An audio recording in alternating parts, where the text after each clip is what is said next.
Chilli ജാസ്മിനിലേക്ക് എല്ലാവർക്കും സ്വാഗതം. ഞാനിവിടെ പല ചെടികളും നടുമ്പോൾ നിങ്ങളോട് പറയാറുണ്ട്, അതുപോലെ ഞാൻ ഉപയോഗിക്കുന്നത് കാണിക്കാറുണ്ട് ട്രൈക്കോഡെർമയെക്കുറിച്ച്. ദേ ഇതാണ് ട്രൈക്കോഡെർമ. കണ്ടോ, ഇതുപോലൊരു വെളുത്ത പൊടിയാണ് ട്രൈക്കോഡെർമ. കണ്ടോ, മണ്ണിൽ കൂടെ വരുന്ന പല രോഗങ്ങളെയും ചെടിയുടെ ഇലകളിലുണ്ടാകുന്ന ചില രോഗങ്ങളെയും നിയന്ത്രിക്കാൻ പറ്റുന്ന ഒരു കുമിളാണ്, ഫംഗസാണ് ട്രൈക്കോഡെർമ എന്ന് പറയുന്നത്. കുരുമുളകിനൊക്കെ ഉണ്ടാകുന്ന ദ്രുതവാട്ടം ഉണ്ടല്ലോ, നോക്കി നിൽക്കുമ്പം കുരുമുളക് വാടിപ്പോവും, ഒരു വലിയ ചെടി തന്നെ നഷ്ടമായി പോകുന്നൊക്കെ അവസരങ്ങളുണ്ട്. അതുപോലെ കുരുമുളകിൻ്റെ വാട്ടത്തിനും അതുപോലെ ഇഞ്ചിയുടെ ചുവട് ചീഞ്ഞു പോകത്തില്ലേ, ആ ചീഞ്ഞു പോകുന്നതിനുമൊക്കെ നല്ലൊരു പ്രതിവിധിയാണ് ട്രൈക്കോഡെർമയുടെ ഉപയോഗം. ഇത് ചെടിയുടെ രോഗങ്ങളെ നിയന്ത്രിക്കുക മാത്രമല്ല, ചില ഹോർമോണുകളൊക്കെ ഉണ്ടാക്കുന്നത് കൊണ്ട് ചെടികളുടെ വളർച്ച കൂട്ടിത്തരികയും ചെയ്യും. മണ്ണ് ഇതുപോലെ ഒന്ന് നനച്ചു കൊടുത്തിട്ട് നമുക്ക് നേരിട്ട്, ഇത് ഞാൻ സ്പൂണിനകത്ത് എടുത്തതാണേ, ഇതുപോലെ നമുക്ക് അങ്ങോട്ട് ഇട്ട് കൊടുക്കാം. ഇത് കണ്ടോ, ഇതുപോലെ എടുത്ത് നമുക്ക് മണ്ണിലേക്ക് തൂകി കൊടുക്കാം കേട്ടോ. പക്ഷേ അതിന് മുമ്പേ നമ്മൾ നിർബന്ധമായും മണ്ണ് നനച്ചിട്ടുണ്ടായിരിക്കണം. അതല്ലെങ്കിൽ നമുക്ക് ചെയ്യാൻ പറ്റുന്നതെന്ന് പറഞ്ഞാൽ, ഇതുപോലെ നമ്മൾ ട്രൈക്കോഡെർമ എടുത്തിട്ട് വെള്ളത്തിനകത്ത് ലയിപ്പിക്കണം കേട്ടോ. വെള്ളത്തിനകത്ത് ലയിപ്പിക്കുമ്പം നമ്മൾ സ്യൂഡോമോണാസ് ഒക്കെ ആണെങ്കിൽ 20 ഗ്രാം എന്ന് പറയുമ്പോൾ ട്രൈക്കോഡെർമ 10 ഗ്രാമിൻ്റെ ആവശ്യമുള്ളൂ കേട്ടോ. 10 ഗ്രാം ട്രൈക്കോഡെർമ നമ്മളിതുപോലെ വെള്ളത്തിനകത്ത് എടുത്തിട്ട് നല്ലോണം അലിയിച്ചിട്ട് ചെടികളുടെ ചോട്ടിലോട്ട് നല്ലപോലെ നമുക്ക് ഒഴിച്ചു കൊടുക്കാം കേട്ടോ. ഇങ്ങനെ നമുക്ക് ഒഴിച്ചു കൊടുക്കുകയും ചെയ്യാം.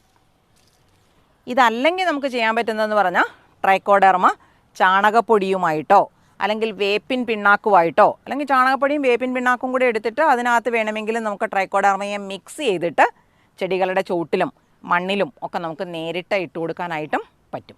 അപ്പം ഞാൻ ഇതേപോലെ ട്രൈക്കോഡെർമ ഉപയോഗിച്ച് വളർത്തിയിരിക്കുന്ന ചെടികളെ കാണിക്കാം. അത് ഞാനിപ്പം നട്ടു കൊടുത്തപ്പോൾ തന്നെ അങ്ങനെ ചേർത്ത് കൊടുക്കുന്നതും നിങ്ങളിൽ പലരും കണ്ടിട്ടുണ്ടായിരിക്കും. അപ്പം നമുക്കതൊന്ന് കണ്ടിട്ട് വരാം. ഇത് നമ്മൾ ട്രൈക്കോഡെർമ ചേർത്ത് ചെറിയതായിരുന്നപ്പോഴേ ചെറിയ വിത്തുകൾ ഞാൻ ഈ അടുക്കളയിൽ ഉപയോഗിക്കാൻ എടുത്തതിൻ്റെ മുള വന്ന വിത്തുകളാണ് നടുന്നതെന്ന് പറഞ്ഞ് ഞാൻ നിങ്ങൾക്ക് കാണിച്ചു തന്നിട്ടുണ്ടായിരുന്നേ. ഇത് നല്ലോണം വളർന്നിട്ടുണ്ട്. ഇതിൻ്റെ ചുവട്ടിലോട്ടൊക്കെ നമ്മൾ സൂക്ഷിച്ച് നോക്കിയാൽ അറിയാം. കണ്ടോ, ഇഞ്ചി ആയി തുടങ്ങിയിട്ടുണ്ട് കണ്ടോ. പക്ഷേ നമുക്ക് ഒരു പ്രാവശ്യം കൂടെ ഇതേപോലെ ട്രൈക്കോഡെർമയും മണ്ണും അതുപോലെ ചാണകപ്പൊടിയും കൂടെ മിക്സ് ചെയ്തിട്ട് കൊടുക്കുന്നത് നല്ലതാണ്. ഇത് ഇതുപോലെ കണ്ടോ, ഈ പൂക്കൾ വരാൻ തുടങ്ങുമ്പോൾ നമ്മൾ മനസ്സിലാക്കിക്കോണം ഇഞ്ചി ഏകദേശം വിളവെടുക്കാറായിട്ടുണ്ട്. ഈ ഇഞ്ചി ആയാലും ഇത് കണ്ടോ, കുരുമുളക്, ഈ കുരുമുളക്, അതുപോലെ ഇത്, പിന്നെ നമ്മുടെ ഈ തക്കാളി കണ്ടോ, അപ്പം പഴുത്തു തുടങ്ങിയിട്ടുണ്ട്. ഈ തക്കാളിയും നമ്മൾ ഇതേപോലെ നട്ടുപിടിപ്പിച്ചിരിക്കുന്നതാണ്. കായ്കളൊക്കെ പഴുത്തു തുടങ്ങിയിട്ടുണ്ട്. യാതൊരു കേടുപാടോ ഈ വാട്ടരോഗം തക്കാളിക്ക് വരുമല്ലോ, തക്കാളിക്കായാലും സാലഡ് കുക്കുംബറിനായാലും അതുപോലെ വാട്ടരോഗം ബാധിക്കുന്ന ചെടികൾക്കൊക്കെ നമ്മൾ ട്രൈക്കോഡെർമ ചേർത്ത് ഉപയോഗിക്കുവാണെങ്കിൽ നല്ലൊരു പരിധി വരെ രോഗം തടയാനും സാധിക്കും. ചെടികൾക്ക് കണ്ടോ ഇതുപോലെ നല്ല വളർച്ചയും കിട്ടും, നല്ല വിളവും കിട്ടും. കണ്ടോ, നല്ല മുഴുത്ത തക്കാളിക്കാണ് ഉണ്ടാകുന്നത്. അപ്പം നമുക്കിന്നിത് വിളവെടുക്കുകയും കൂടെ ചെയ്യണം. അപ്പോൾ എല്ലാം പറിക്കേണ്ട കാര്യമില്ല, നമ്മുടെ വീട്ടിൽ തന്നെ നിൽക്കുന്ന സാധനമല്ലേ. അപ്പം നല്ലോണം കളറ് മാറിയത് മാത്രം നമുക്ക് പറിച്ചെടുക്കാം. കണ്ടോ, ഞാൻ ഇന്നിപ്പോൾ ഒരു 3 എണ്ണം പറിച്ചിട്ടുണ്ട്. ഇതേപോലെ കളറ് മാറിയ 4-5 എണ്ണം കൂടെ ഉണ്ട്. അപ്പം നമുക്ക് ഈ ഇത്രത്തിൻ്റെ ആവശ്യമേ ഉള്ളൂ. ഇനി നമ്മൾ കഴിഞ്ഞ ദിവസം പാകി വെച്ചിരുന്ന വിത്തുകളുണ്ടല്ലോ, അതെവിടം വരെ ആയി എന്നൊന്ന് നോക്കിയിട്ട് വരാം. ഇത് കണ്ടോ, ഈ ഗ്ലാസ്സിനകത്ത് പാകിയ എല്ലാ വിത്തുകളും കിളിർത്ത് വന്നിട്ടുണ്ട്. ഇതൊരിനം സാലഡ് കുക്കുംബറാണ്. ഇത് പിന്നെ നമ്മുടെ ചോളമാണ്, അതുകൊണ്ടാണ് ഇത് ഇതേപോലെ മുളച്ച് വന്നിരിക്കുന്നത്.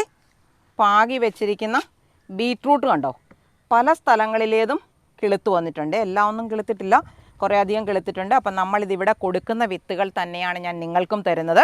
അപ്പം മുളയ്ക്കുകയല്ലെന്ന് പറയാൻ പറ്റത്തില്ല, എല്ലാം മുളച്ചിട്ടുണ്ട്.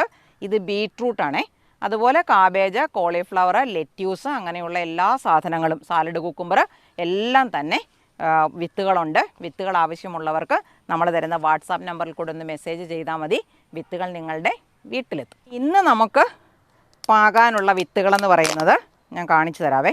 ഇത് നമ്മളിതുപോലെ വെള്ളത്തിനകത്തിട്ട് കുതിർത്തിട്ട് മുളയ്ക്കാൻ വെച്ചതാണേ. കണ്ടോ, ഇത് ചുരക്കയാണേ. കണ്ടോ, ഏകദേശം എല്ലാം തന്നെ മുളച്ചിട്ടുണ്ട്.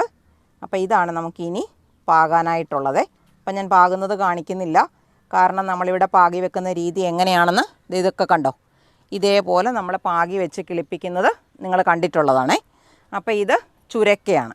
അതുപോലെ തന്നെ നമുക്ക് പാകാറായിട്ടുള്ള മറ്റൊന്നാണ് ഇതിനകത്ത് ദേ കണ്ടോ, ഇത് നമ്മളിവിടെ കൊടുക്കുന്ന ക്യാരറ്റിൻ്റെ വിത്താണേ. എല്ലാം മുളച്ചിരിക്കുന്നത് കണ്ടോ, ചെറിയ ചെറിയ വെളുത്ത വേരുകൾ ഇതിന് വന്നിട്ടുണ്ട്. ഇനി ഒന്നുപോലും നമ്മൾ മണ്ണിലേക്ക് നട്ടാലും നഷ്ടം വരത്തില്ല. ഇങ്ങനെയുള്ള എല്ലാത്തിനും നല്ലോണം മുളച്ചു വരുന്ന തരത്തിലുള്ള കാരറ്റ്, ബീട്രൂട്ട്, കാബേജ്, ലെറ്റ്യൂസ്, അതുപോലെ കോളിഫ്ലവർ ഒക്കെയാണ് നമ്മൾ തരാനുള്ളത്. ഈ ശീതകാല പച്ചക്കറികൾ നട്ടു വളർത്തേണ്ടുന്ന ഒരു സമയമാണിത്. പാകി വയ്ക്കാനൊക്കെ പറ്റിയ സമയമാണ്. അപ്പോൾ ആർക്കെങ്കിലും വിത്തുകൾ വേണമെങ്കിൽ മെസ്സേജ് ഇടാൻ മറന്നു പോകരുതേ. ഇതുപോലെ നന്നായിട്ട് മുളയ്ക്കുന്ന കാരറ്റിൻ്റെയും ബീട്രൂട്ടിൻ്റെയും കാബേജിൻ്റെയും കോളിഫ്ലവറിൻ്റെയും ഒക്കെ ലെറ്റ്യൂസിൻ്റെയും ഒക്കെ നമുക്ക് നമ്മുടെ കയ്യിലെ വിത്തുകളുണ്ട്. ആർക്കെങ്കിലും വിത്തുകൾ ആവശ്യമാണെങ്കിൽ നമ്മൾ തരുന്ന വാട്സാപ്പ് നമ്പറിൽ കൂടെ മെസ്സേജ് ഇടാൻ മറന്നു പോകരുതേ. അപ്പോൾ നമുക്ക് വീഡിയോ അവസാനിപ്പിക്കുന്നതിന് മുന്നേ മുറ്റത്ത് നിൽക്കുന്ന കുറച്ച് ഫലനോപ്സിസിൻ്റെ പൂക്കളുണ്ട്, അവരെ കൂടെ ഒന്ന് കണ്ടിട്ട് വരാം. ഇതാണ് ഒരിനം ഫലനോപ്സിസേ. നല്ലൊരു ലൈറ്റ് പിങ്ക് ഷെയ്ഡിലുള്ളതാണ്. സാധാരണ കാണുന്നതെന്ന് പറഞ്ഞാൽ ഫലനോപ്സിസ് ആയാലും ഓർക്കിഡുകളായാലും ഒക്കെ കുറച്ചും കൂടെ ഒരു ഡാർക്ക് വയലറ്റ് ചേർന്നതായിരിക്കും. ഇതൊരു ലൈറ്റ് പിങ്കാണ്, നല്ല വലിപ്പത്തിലുള്ള പൂക്കളുമാണേ. പിന്നെ ഇത് ഒരിനം കാറ്റ്ലിയയാണേ. അതിങ്ങനെ ഇതിനകത്ത് ഉണ്ടോ, കുറേ കമ്പുകൾ എനിക്ക് മുറിച്ച് കളയാനുണ്ട്, പൂക്കൾ വന്നത്. അതിങ്ങനെ തുടരെ തുടരെ വന്നുകൊണ്ടിരിക്കും. ഇത് വിരിഞ്ഞ പൂവാണ്. ഇത് മൊട്ട് വരുവാണ്. ഇവിടെയൊക്കെ മൊട്ട് വരുന്നുണ്ട് കണ്ടോ. ഒരു ചെറിയ ഓറഞ്ച് ചേർന്ന ഒരു കളറാണ്. പിന്നെ ഇതൊരു വേറൊരിനം ഫലനോപ്സിസ് ആണേ. കണ്ടോ, ഒരു കമ്പ് ഇങ്ങോട്ട് വന്നിട്ട് അതിൽ 2 ബ്രാഞ്ച് വന്ന് രണ്ടേലും പൂവുണ്ട്. പിന്നെ ചെറിയൊരെണ്ണം കൂടെ കയറി വരുന്ന കണ്ടോ. ഫലനോപ്സിസിൻ്റെ ഒരു രീതിയാണ് ആ കാണുന്നത്, ഒരു പ്രാവ് പോലെ അല്ലേ. അതുപോലെ ഇതൊരു മഞ്ഞയ്ക്കകത്തൊരു ചെറിയ ചെറിയ വരയുണ്ടാകത്തൂടെ. അതും ഇതുപോലെ കണ്ടോ, കൊലകളായിട്ടിങ്ങനെ പൂക്കൾ വരുന്നത്. ഇതിവിടെ വന്നു കഴിഞ്ഞപ്പം ഇതിന് ബ്രാഞ്ച് വന്നിട്ടുണ്ട്. അതുപോലെ ഇത് കണ്ടോ, 3 ശിഖരമായിട്ട് വന്നിട്ട് അതിലെല്ലാം ഉണ്ടാകും. എന്നാൽ ഈ രീതിയിൽ നിന്നും വ്യത്യസ്തമായിട്ടുള്ള ഒരെണ്ണമാണ്. ചെറിയ പൂക്കളാണ്, കൂടുതൽ പൂക്കളുണ്ടാകും, ഇങ്ങനെ നീണ്ടു പോവും കണ്ടോ. അതുപോലെ ഇതൊരു കാറ്റ്ലിയാണ്. ചെറിയ പിങ്കാണ് അതിൻ്റെ കളർ. പൂവുണ്ടാകുമ്പം, പൂ പഴകിയതാകുമ്പം അതിങ്ങനെ വെളുത്ത് വെളുത്ത് കൊഴിഞ്ഞു പോകാറായി പോവും. ഇത് കണ്ടോ, ഇതും നല്ല വലിയ പൂക്കളുള്ള വേറൊരിനം ഫലനോപ്സിസ് ആണേ. നല്ല ഭംഗിയാണ്, കുറേ ദിവസം നിൽക്കുകയും ചെയ്യും.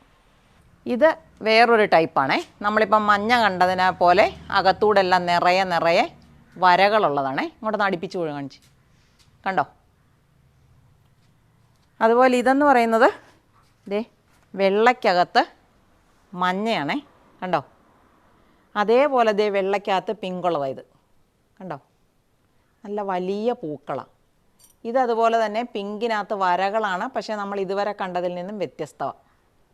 നല്ല ഭംഗിയല്ലേ. പിന്നെ ഇന്ന് വിരിഞ്ഞ ഒരു എണ്ണം കൂടെ ഉണ്ടേ.